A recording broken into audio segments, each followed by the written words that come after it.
বৰ্তমান বিধায়কগৰাকী চিপৰাং মৰা মানে প্ৰথম কথা হ'ল যে চিপৰাং এটা গধুৰ বস্তু, সেইডাল হাতত দুইখন হাতেদি দাঙিবতো পাৰিব লাগিব। দাঙিব পৰা শক্তি যদি থাকিলেহেঁতেন তেতিয়াহ'লে তেওঁ চিপৰাং মৰাক মই ভয় কৰিলে। একো শক্তিয়ে নাই। যদি শক্তি থাকিলে 3বাৰকৈ হাৰে নেকি? 3বাৰ হাৰিছে। একেবাৰে অৱস্থা নোহোৱাত আহি আমাৰ দলত আহি মানে সোপনি পুতিলে আৰু সোপনি পুতি আমাৰ দলৰ পৰা আহে 2বাৰকৈ জয় হৈছে। সেইকাৰণে একো চিপৰাঙৰ কোনো কথাই নাহে। যে মই স্পষ্টভাৱে জানো, কাৰণ ৰাইজে আচল শক্তিটো এজন বিধায়কৰ প্ৰাৰ্থীৰ ৰাইজ হ'ল আচল শক্তি। ৰাইজে ভোট দিলে তেওঁ বিধায়ক হ'ব পাৰিব আৰু সেই শক্তিটো তেওঁৰ হাতত নাই। আমাৰ এনেই আবেদন কৰাৰ কোনো নিয়ম নাই, তথাপি আবেদন দিলেও নোলোৱাকৈ নাথাকে। কেতিয়াবা আকৌ নিদিয়াটোৱে যদি কিবা অসুবিধা হয়, সেইকাৰণে এটা নিয়ম কৰি আজি মাননীয় ৰাজ্যিক সভাপতি মহোদয়ৰ হাতত মোৰ ইচ্ছা প্ৰকাশ কৰি আহিলোঁ আনুষ্ঠানিকভাৱে।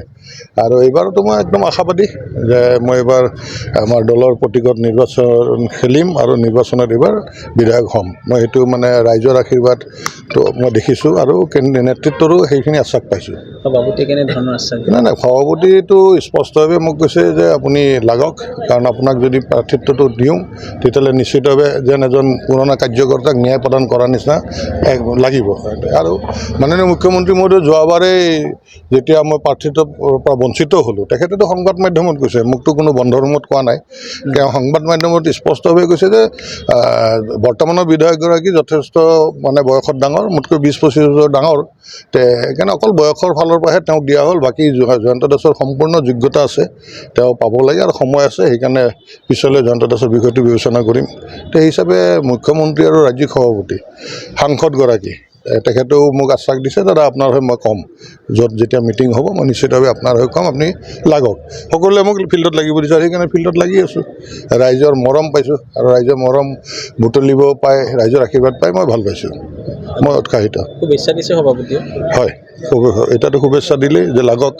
তাৰপিছত ছাৰ্ভেৰ কথাটো কৈছে, ছাৰ্ভেত মই কৈছোঁ ছাৰ্ভে 1 নম্বৰ আৰু মানে কেনেকুৱা, মই কথা এটা কওঁ যে ছাৰ্ভে 1 নম্বৰত মই আৰু বাকী 2-3 নম্বৰটো কেনেকুৱা জানে?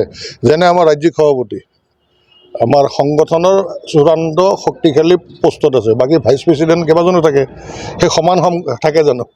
ক্ষমতাটো সেই সমান নাথাকে নহয়। এজন ভাইচ প্ৰেচিডেণ্টটো ময়ে আছিলোঁ, 2বাৰকৈ আছোঁ দলত। সভাপতিৰ যিটো ক্ষমতা সেই 1 নম্বৰত যদি মোক ধৰে, বাকী সেই উপসভাপতি কেইজন সেইটো ক'ৰবাত দূৰত আছে, তাৰমানে সেই কোনো ওচৰত দেখাই নাপাওঁ, সেনেকুৱা ধৰণৰ অৱস্থাত আছে। আপোনালোকে বহুত বেছি ডিষ্টেঞ্চ, আপোনালোকেওতো ঘূৰি আছে, সেইকাৰণে ঘূৰি আছে, ৰাইজৰ কাষত গৈছে, ঘৰে ঘৰে গৈছে, কেনেকুৱা আশ্বাস ৰাইজে মোক উপযাচি নিজে সভা অনুষ্ঠিত কৰিছে। মই যেতিয়া আত্মিক যাত্ৰা কৰি মানুহৰ ঘৰে ঘৰে ঘূৰিলোঁ, যেতিয়া প্ৰথম 10 দিনমান গ'ল, তাৰপিছত ৰাইজে কৈছে আপুনি ইমান সময় নষ্ট হ'ব আপোনাৰ, আপুনি আহক, আমি আমাৰ ৰাইজক গোটাই থ'ম, আপুনি ঘৰে ঘৰে যাব নালাগে, আপুনি অঞ্চলত আহিলে হ'ব। ইয়াতকৈ আৰু কি লাগিব? জয়ন্ত কুমাৰ দাস।